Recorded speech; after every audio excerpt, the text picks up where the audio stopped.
Welcome to the Practice Builders Podcast, hosted by Dr. Vince Leone and Dr. Kyle Pankinen, your source for building cash services. Let's dive in. Welcome, everybody, to the Practice Builders Podcast. My name is Dr. Vince Leone. I'm Dr. Kyle Pankinen. And today we have a special guest, and it's Joe Kenrick from MLS Lasers. Joe, how are you doing today? Good. How you doing, Dr. Leone? How you doing, Dr. Pankinen?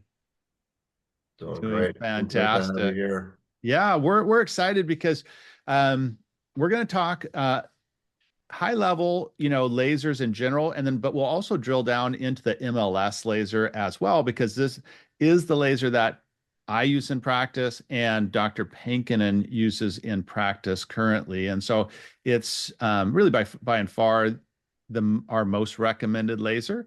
And so we wanted to, get a good sense of, what the technology is, how does it compare to other types of lasers in the market? What are some pitfalls that doctors fall into, either when thinking about investing in laser, integrating it into their practice, and then best practices, in terms of from a clinical standpoint, and ultimately how to get a good return on your investment.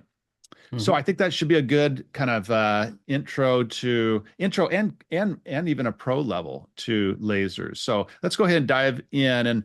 And Joe, you're the expert on the MLS, so let's look at a high level look at the MLS and from a technology standpoint. Well, all right. I appreciate that. I think it's interesting when you take a look at lasers in general, the fastest adopters of lasers of all the specialists has been chiropractors. They were the first into lasers. They started with class 2 lasers, and then class 3 lasers, which were a little bit superficial in terms of benefit to tissue. Here's an interesting fact. Insurance companies used to actually reimburse for lasers back in the day. And somewhere along the line, they looked at a doctor's practice, and some doctors bundle services, right? So they might do an adjustment, they might do laser, they might do a massage or a rolling table. And the insurance company said, you know what? We're not going to reimburse for lasers any longer. And that is a godsend, because at that point, doctors could actually control their revenue for their practice by bringing in lasers, determining their own price, instead of worrying about reimbursements and the fact that reimbursements continue to go down. So doctors started bringing in class 3 lasers. A lot of them really liked the concept of a laser, and they understood what a laser should do. They just weren't seeing the results that they wanted to. So lasers went from class 2 and class 3 to class 4. Now, if you've ever had LASIK surgery done, that was done with a class 4 laser. If you've ever had a wart removed, that was a class 4 laser. Class 4 lasers are known for being hot. And so even when they developed class 4 therapy lasers, those lasers could create a lot of heat on tissue, and there was a concern about thermal damage. So some doctors went down that road because they wanted the power to get deep into musculoskeletal issues, but they also were a little concerned about the amount of damage they could do, especially if they delegated the treatments to a staff member who wasn't necessarily paying attention to the thermal damage that could be developing. So what makes us unique in the world is we are the only class 4 laser in the world that doesn't create heat. And because of that, we developed a robotic laser that could actually treat patients without a staff member being in the room. So the laser will actually work off an X and Y grid, trace out the treatment area over tissue. The staff just need to aim it at the body part that's needed to be treated. They hit the start button. They can now walk out of the room, and you no longer are paying for a staff member to deliver the laser energy. So you're saving there. And number 2 is you have no risk. Yeah. So there's never a reputation issue or a liability issue, which you might have seen with some of the other handheld class 4 lasers. Yeah. And so really quickly, what is the difference between class 2, 3, and 4? Power levels. Okay. So the more And is it powerful also they are, depth of penetration, or is that hand in hand? yeah, well, they tend to go hand in hand, but also depth of penetration is also tied to frequency, nanometers. So a lot of doctors get lost in, if they're looking at lasers, they get lost in this one has 605, this one has 635, this has 808, this has 905 nanometers, right? And they're trying to figure out what is the best. Mm-hmm. And there are specific nanometers that go deeper into tissue and get better results. But at the end of the day, it's not about wavelengths per se, it's about efficacy. So if I can get an effective treatment from a patient, and that patient then is not only willing to pay for that treatment because they're getting relief, but now that patient is actually going out into the world and telling their friends about what they just had in terms of a treatment and who their doctor is, that's more important than anything else. Bringing effectiveness to the patient, getting the results that you want as a doctor for your patients, and those patients reimbursing you and paying you for those services, and then referring friends and family. That's how you build a practice. So, doctors kind of get lost in nanometers and wavelengths and color of the spectrum, but really that's the least of your concern. Efficacy is your concern. Yeah. And I would obviously totally agree. Is class 2 even used anymore? I mean, it seems kind of an old technology. It is. Every once in a while, if I go into a practice and I talk to a doctor and I'll say, have you ever owned a laser? A lot of times they'll go through their drawers or they'll open up a closet and kind of go through the shelf and pull out their one or two different lasers they bought in the past. And they've just gone through a process of updating their laser as they realize it's just not getting me what I want in terms of patient outcomes. And then I don't, if I'm not getting outcomes, I don't feel comfortable charging my patients. So they realize I need to take it up a notch, and then they ultimately end up getting to us somewhere along the line. And MLS is a class 4, correct? It is a class 4. Yeah. Yeah. How does it differentiate with the other class 4 lasers in the sense that the other ones produce heat, but the MLS does not? I think doctors probably want to know how that technology works. How do you accomplish that, in other words? Sure. No, that's a great question.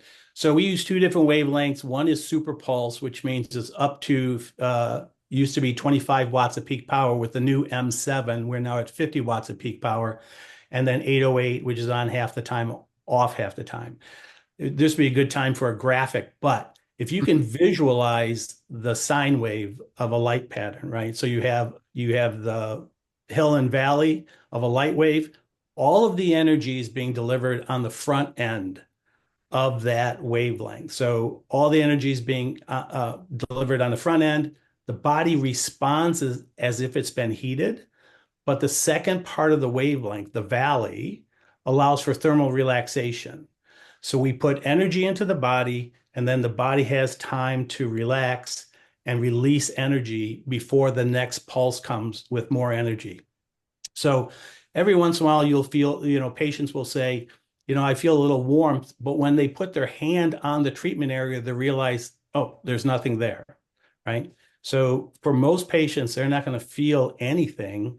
Some patients will feel a gentle warmth, but there's no risk to the patient at all. Is the warmth due to the increase in blood flow? It typically is, right? Yeah. So So here's the simple way I always explain to patients, like, what is this going to do? I'm like, first, you're not going to feel anything. So I just want to tell you that now, because if I do this and you're like, well, why am I not feeling anything right now? You may think it's not working. That's actually a good thing, because some lasers have a thermal effect that can be uncomfortable. So you're not going to feel this, right? So that's always, I found, really, really important to pre-frame the patient, because a lot of times people, if they don't feel anything, they think it's not working. So that's the first thing I always tell doctors: hey, pre-frame the patient, let them know what they are and are not going to feel. And then this, like, the really simple is like, hey, what is this going to do? It's going to increase blood flow, it's going to decrease inflammation, and it's going to accelerate healing. If you can just, like, get those three things through the patient's mind, it's going to increase blood flow, which brings all the healing nutrients. It's going to decrease inflammation, and it's going to accelerate healing. Then they can start to be, oh, okay. So I can kind of get that. And I think doctors are sometimes confused on what the primary talking points are around laser. And that's what keep it simple, high level, three things is what I'd recommend there. Right. Last thing you want to do is start going down the Krebs cycle with a patient, right? Oh my gosh. Like, talk about putting them to sleep. So keep it super high level, guys, when talking with laser. But the key thing, everyone wants to get better faster. Right. Do you want to get better slow or fast? Fast, of course, as soon as possible. So that's the big thing with laser that I've seen and Dr. Kyle has seen, is because we talk about adding it into even all of your chiropractic protocols, because we use laser as kind of the backbone of our high ticket niche protocols, decompression, neuropathy, and knee pain. But you can add it to the practice with all your chiro patients. Everyone's a laser candidate as long as there's no contraindications. And we talked about this before: silver plan, chiro only; gold plan, chiro plus laser. So I think that's enough on the tech level. How would you compare and contrast your laser with others in the market? Yeah, I think the easiest way to look at it is, we take the risk out, right? Because doctors are getting to the point where they want a class 4 laser, they want deep penetration, they want to get good results. But the risk, again, associated with that is thermal damage tied to too much energy being delivered to the body in a too small of an area. And then the other side of that is, a lot of times doctors look at the price of the laser as opposed to the price of delivering the treatment, right? So if you're paying, let's call her Becky, $12 an hour, that's $25,000 a year. If you give her any benefits, it's $30,000 a year. So now you're paying Becky $30,000 a year to run a laser that might have cost you $20,000, right? So the most expensive part of the laser, and sorry, just to interrupt. laser. So that would be an attended laser. Yeah. Because those are typically cheaper, whereas MLS is robotic, which is unattended. So I just want to clarify that for the listeners. Yeah. So that's a big thing, right? So you have your staff is tied up doing the treatments. There is risk of thermal damage. If the staff is not paying a lot of attention to the patient and the treatment area, and they do create a hot spot, now you have liability and reputation issues. And worse, sometimes that staff member doesn't want to use that laser again because they burnt somebody, right? 100%. And so now it's in your hands, the doctor's hands, and you as a doctor should be doing doctor things for doctor pay, not holding a laser. So if I can take a patient, lay them down, aim the laser at a treatment area, have the X and Y treatment area laid out so my staff can see it, and then all they got to do is push a button, and 8 to 10 to 12 minutes later, come back in and help Mrs. Johnson off the table, that is much more effective and cost effective. So the laser gets better results and the cost to you as a doctor diminishes. Yeah. So how we used that was, we had a tech, usually had one tech for 2 decompression tables and 1 laser. So, or 2 lasers, but usually 1. But the point being is, they could set the laser, go take someone off the table, get them prepped, bring them back, take the patient off laser, put the other patient on laser. So you can see that they can be in and out of the room. Now, we don't have visual on the laser, but it's what I like about the MLS, one, it looks cool. I mean, I know that that's very simplistic, but it is pretty sexy looking, because it's significant, right? It stands about 4 feet high. And so when you program it, you'll see I think on like lumbar, for instance, I think there's 6 points that it goes to. And so you put it over 0.1, and then it's just going to, every minute or 2 minutes, whatever the timing is, you'll just, move to the next one, move to the next one. And so it's getting the full coverage area. And, oh, by the way, I think, perception matters with patients when it comes to if they're going to invest, because it's a cash-based service. Right. And I think here's the other side of it.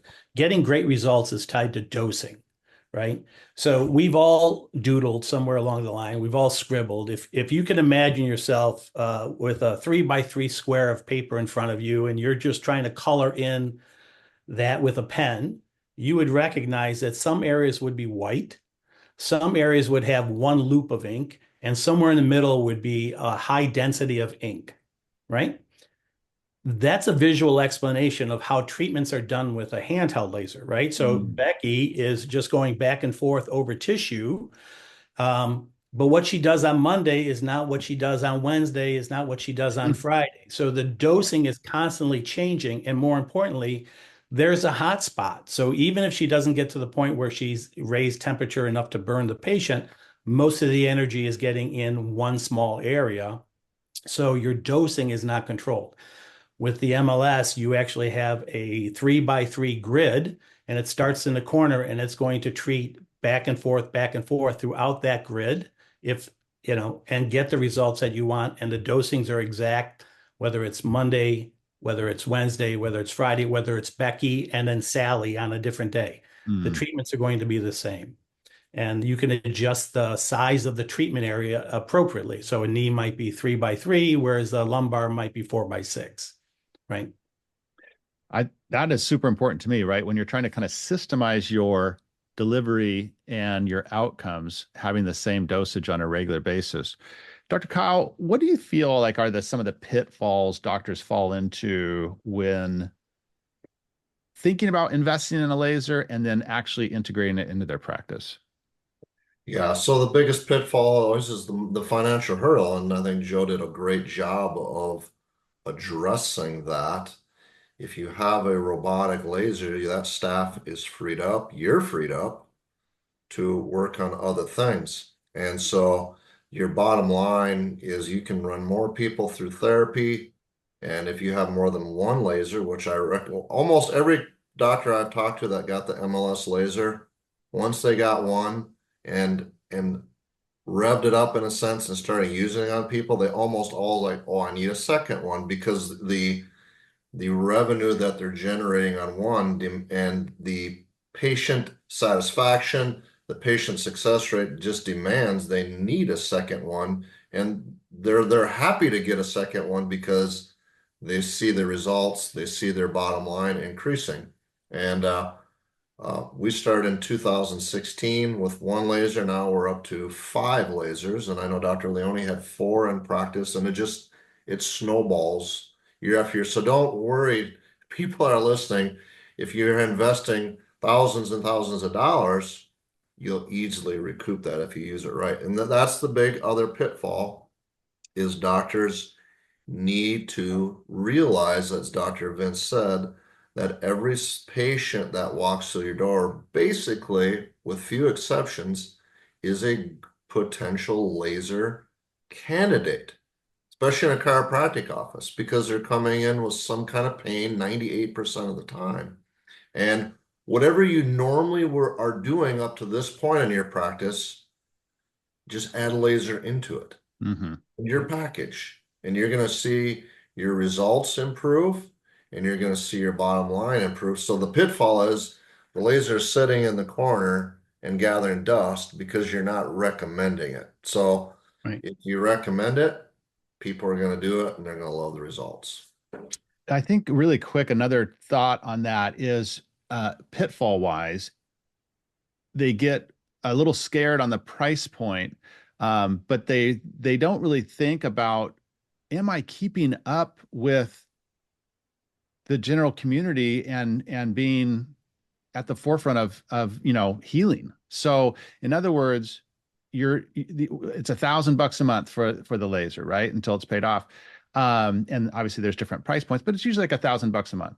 So the way I would look at that is like, one, I'm investing in my practice. So I'm keeping up with technology and the ability to get patients better as fast as possible and help people that I wouldn't normally be able to help with just chiropractic. But also from a dollars and cents, it's like, well, hey, okay, that's $1,000.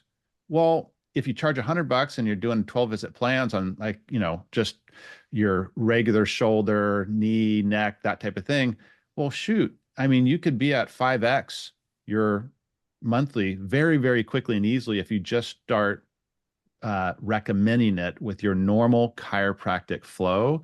And that's not even considering it, adding it into your, if you're doing like spinal decompression or knee or neuropathy, not even considering doing that because it's actually more visits for when we're in those protocols. So I just advise doctors, don't be short-sighted when it comes to the investment, because you need to invest to stay with the curve. Otherwise, you're falling behind. And these days, people want the latest and greatest. I mean, it just is what it is. Well, and here's another thing. When you say it's $1,000 a month, a lot of times doctors think, that $1,000 is coming out of my pocket, right? I have to pay for that, and then I have to hope to recoup that somewhere down the line. The reality is we offer 0 down and 0 for 6 months, and you need 1 to 2 patients a month. That more than covers the cost of the laser. If you have, 1 to 2 patients a week, you're looking at generating $50,000, $60,000 with just a few patients. And if you're seeing, let's say 100 patients a week, just for easy math, and I know most of your chiropractors are seeing a lot more than 100 patients a week. But if you had 2%, 2 patients, you're making significant revenue. And then if you go down specialty, like you gentlemen are talking about, whether it's a knees or neuropathy or decompression, that number explodes. So I have a lot of doctors that are making north of 6 figures with just 1 laser, right? And they start bringing in multiple lasers. Then things just go from there. The other thing to keep in mind is if you're a busy chiropractic patient or practice, you don't necessarily want more patients per se because you're already busy adjusting, right? All day long. But when you have patients that you're adjusting and they also have conditions, let's say plantar fasciitis, carpal tunnel, tennis elbow, things that can be treated with the laser, now you're adjusting them. You send them to the laser room. They get treated with laser. They go home and tell their friends and family. And the next thing you know is you have people on your doorsteps asking for laser treatments who have never considered going to a chiropractor, but they've been through every other specialist and they're still in pain. And a friend said, "Oh, I had this laser treatment," and they're coming to you saying, "Can you tell me about the laser? Can you treat me for the laser?" You're not picking up another chiropractic patient. You're picking up a new pain patient that the laser is going to address. So now Sally or Becky is no longer a cost center for you because she's running your laser center and she's creating new profits for you. So you're increasing your workload in terms of patient population, but you're not increasing your workload in terms of what you are physically doing to patients, right? So the best way to make more money is not increase your workload, but actually delegate to your staff and technology to generate secondary incomes in the room down the hall while you adjust patients in the other room.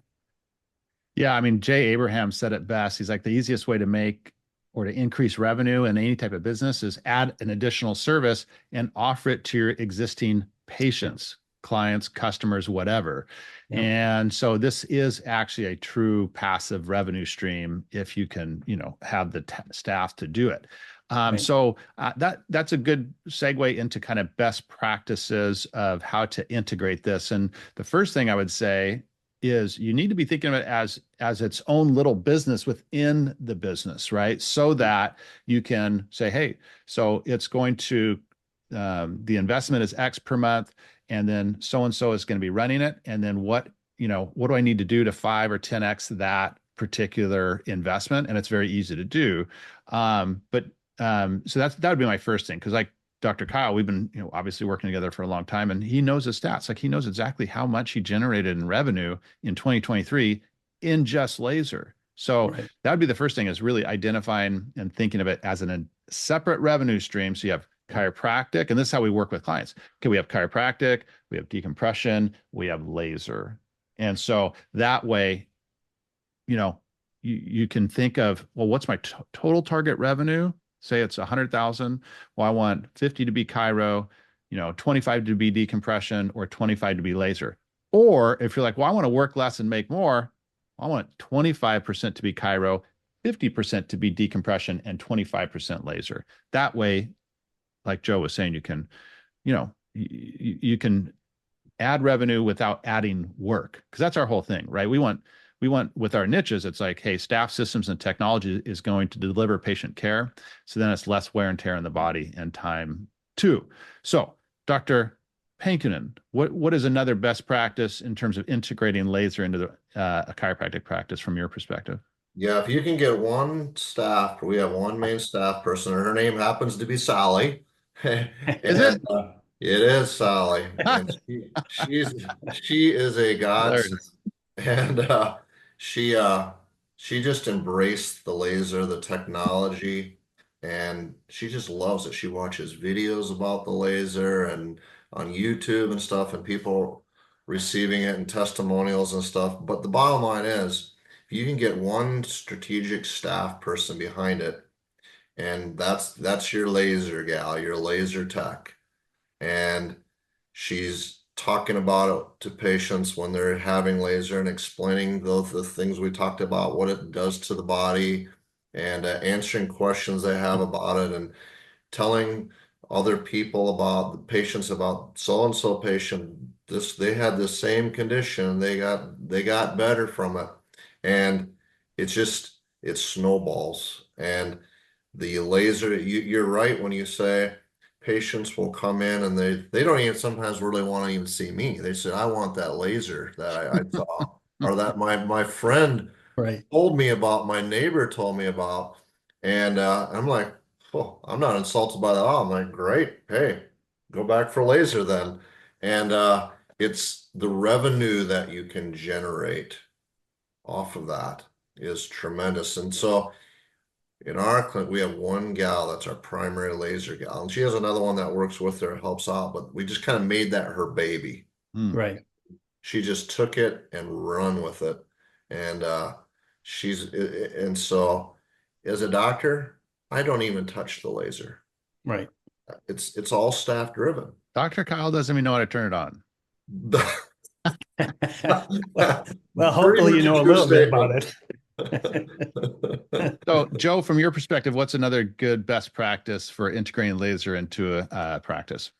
Well, you know what? The first thing I think is you actually have to, like Dr. Pankin, and say, treat it like a business. Find somebody to identify, this is going to be my laser center, and then let your patient population know about it. Too often, doctors are so busy adjusting that they don't go through the process of marketing. But here's a perfect example. We had a doctor who was 100% chiro. That was his thought process. And he ended up seeing the laser over a couple weekends. We happened to see each other at different trade shows, decided to buy the laser, and he had just opened up his practice 4 months earlier. So he thought, well, I'm going to send out an email. So he sent out an email to 300 people, not 300 patients. Just let them know, I've got this new technology. I'm pretty excited about it. This is what it does. I have a special promotion. If you sign up by this date, you're going to get this type of discount, right? So he had a little bit of a discount. He was working 3 days a week as a chiropractor. He ended up working 6 days for the next month because he had so many patients reach out to him, buy not only one package, but 2 packages. And so he made $18,000 his first month with a brand new practice just out of the gate with a list of 300 people who then, bought themselves, bought a second time, started referring patients. He bought a second laser within 45 days of getting his first laser. And that's just a matter of letting your patient population know. So if you're not collecting emails, if you're not collecting cell phone numbers and some means of letting your patients know what's going on in your practice, that should be part of your best practice going forward, putting a marketing strategy together, right? Yeah, and I think that's a great segue, right? So how do we market this thing? So let's kind of dive into that just a little bit.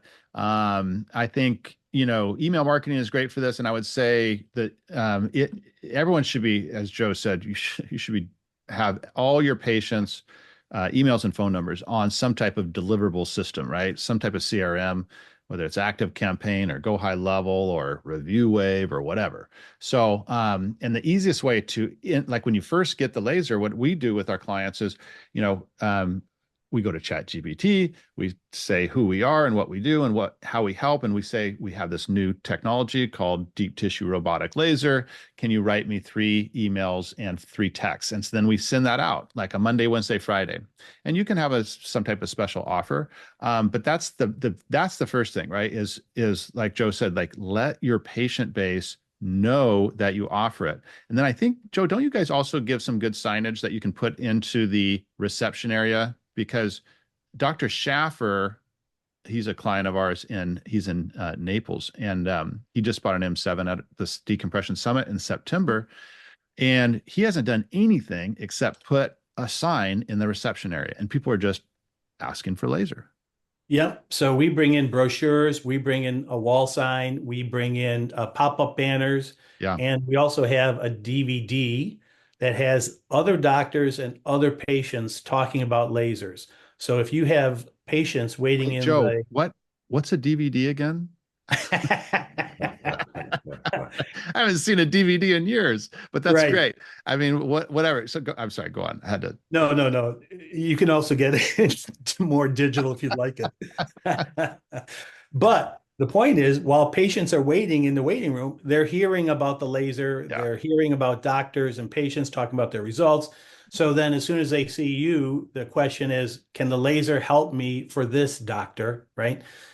They're going to start that conversation. Or even better, they're going to say, hey, you're adjusting my back or my lumbar, but my husband has rotator cuff.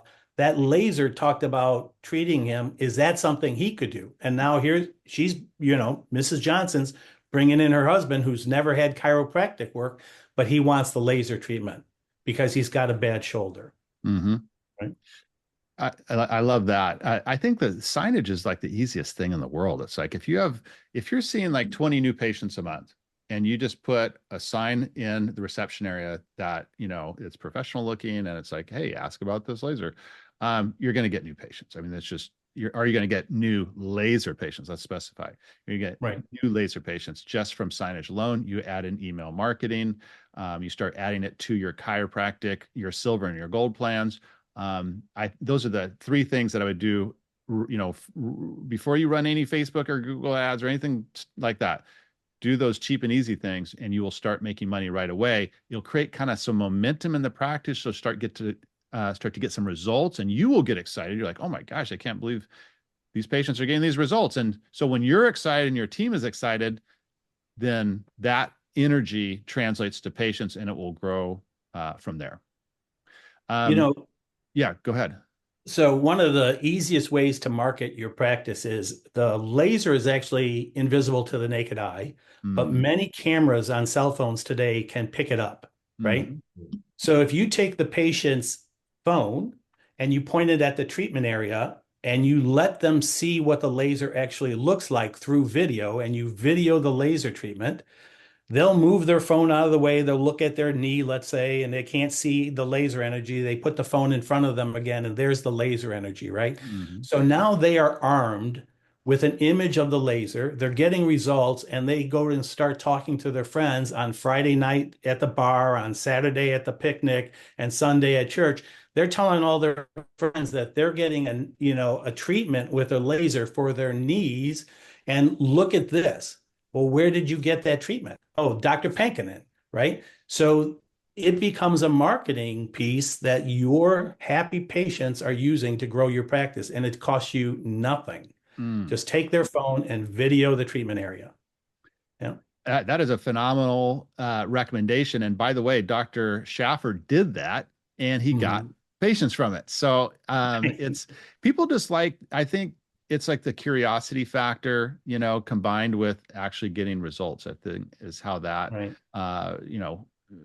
manifests. But Dr. Kyle, any thoughts on the marketing of the laser from your perspective? whenever I have a new patient come in and I think they're a good laser candidate, again, which is almost all of them, I always, if I'm not going to do a treatment the first visit, sometimes I'll do a day 2 report of findings, but I always send them home with information about the laser. I have a couple 2-page handout, and then Cutting Edge has a nice brochure that we send home with them, and I say, Mrs. Jones or whoever that I'm thinking that you're going to be a good laser candidate. We'll talk a little bit more about it at your follow-up visit, but I want you to read this information.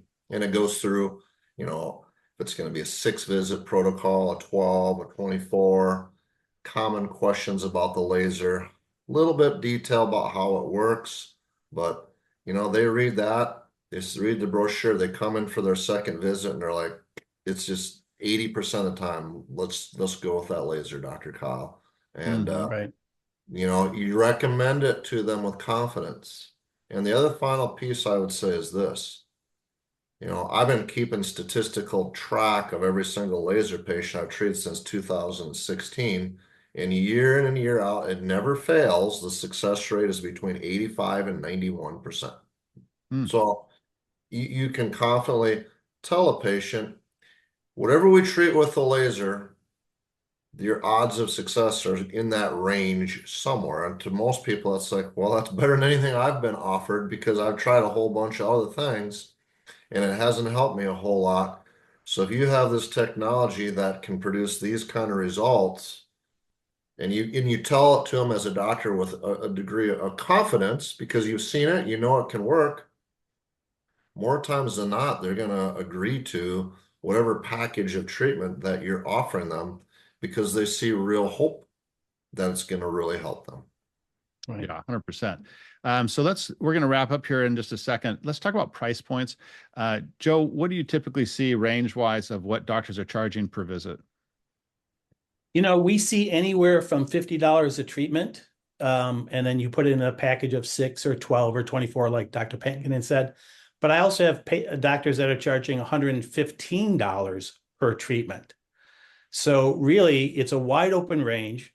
I usually tell my doctors, whatever you're comfortable with, feel free to start with, right? So I usually recommend $60 per treatment. But I'm also going to say to the doctor, and you tell Mrs. Johnson, this is our introductory pricing. That way, 6 months from now, when you realize, okay, I'm getting literally no pushback at $60, you can take it to 65 or 70, right? You can continue to take it up. And that's a better way of doing it than just picking a price and thinking that that's your price for the rest of your time. Adjust your pricing accordingly. If you get no pushback, you're probably a little low. Yeah, I would totally agree. I mean, we were always other doctors were shocked when they knew what we charge for laser per visit. We started with Cutting Edge back in, gosh, I think it was 2012 or 2014 or something like that. And there was this Laser Pain Management Association. It was a really cool group of doctors, all types of doctors too. There was orthopedists and chiros and PTs and vets and all this type of stuff. Anyways, and we'd go around, and everyone's like, we're charging 50, 60, 70. And we're like, we're charging 150 a visit. And everyone's like, what? And that was a decade ago. So the point being is, if you have the confidence, you can charge whatever you want, right, frankly, because it works and people pay for what works. So I would probably say if you're in a smaller town, and maybe middle income. Well, actually, I like blue collar middle income, but I think 75 to 125 is your range. And then it kind of comes down to your comfort level. But I like what you're saying there, Joe, is like, you can start a little lower, and then as you get some more confidence with it, and if there's not a lot of pushback, then you can, increase your price point. But if you charge too little, then that will have a reverse effect on you because patients won't value it. If it's like $35 a visit or $45, well, then they're going to equate it with, whatever, eStim or some old tech like that versus, oh, wow, this is, in other words, if someone gave you a Ferrari and said, hey, you can buy this Ferrari for 20 grand, you'd be like, what's wrong with it? Same thing with laser, same thing with anything you charge, like doctors charging like $50 for decompression. Well, that's what people charge for for traction. There's a reason why decompression should be charged more than traction, because it's doing much more. So, well, and I think you got to rely, if you rely on the technology, if you walk Mrs. Johnson past the room where the laser is and they see the laser in operation or just sitting there, they're going to realize it's a very sophisticated device. mhm. And when you say it's X per treatment, they're going to understand, okay, I get it. Because, you know, like you said, it's 4 feet tall. It's a very sophisticated device. If they've been to an MRI, that might be the only thing that's more sophisticated in terms of what a normal patient will see in the course of their life. They see that laser, they see it moving, raising, lowering. They're just amazed by it. And so that's helps you with your price point, because they're not going to argue against that technology. It's very obvious that you invested in their healthcare by bringing that technology in, and they're willing to participate in that because they want the treatments, they want the outcomes. 100%. Okay, so Joe, where can doctors reach you now? What your region? What is your Michigan, and what else? I'm Michigan, Ohio, and Kentucky. Michigan. They can reach me. I'll give you my cell phone number. Sure. It's 313-590-0048, or they can see me on LinkedIn under Joseph Kenrick.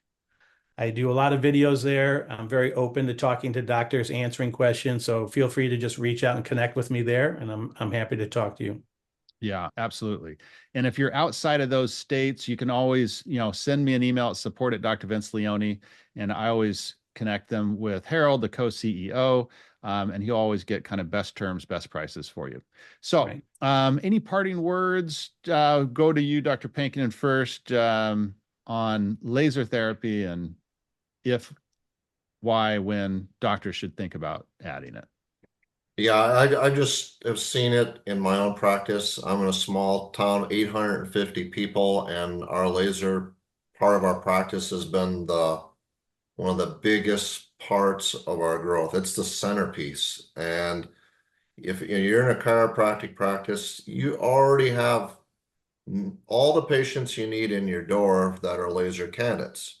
And if you implement some of the strategies and things we talked about today, you're gonna have success with it. There's no ifs, ands, or buts about it. It's just is how far you want to take it. And you can grow in a great big city with it, or in a little itty bitty town like I am, and anything in between, and embrace the modern technology would be my parting words. Yeah, absolutely. How about you, Joe? You know what? I think in terms of the pie, right? So we talk about what percentage of patients will go to a chiropractor, right? And so you have that patient population already exposed to chiropractic, and you can start to differentiate yourself from other chiropractors in your area and to attract some of those additional patients that are already in that chiropractic slice of the pie, right? But the bigger slice of the pie is the 80 to 90% of the patient population that have never gone to a chiropractor, but they're in pain. And so the easiest way to grow your practice is offer something that those patients also want. So differentiate your practice from the other chiropractors in your area, bring in new technology, start to attract more patients who already understand and appreciate chiropractic, but then also go after the larger patient population who are just looking for pain relief. And a laser allows you to do that.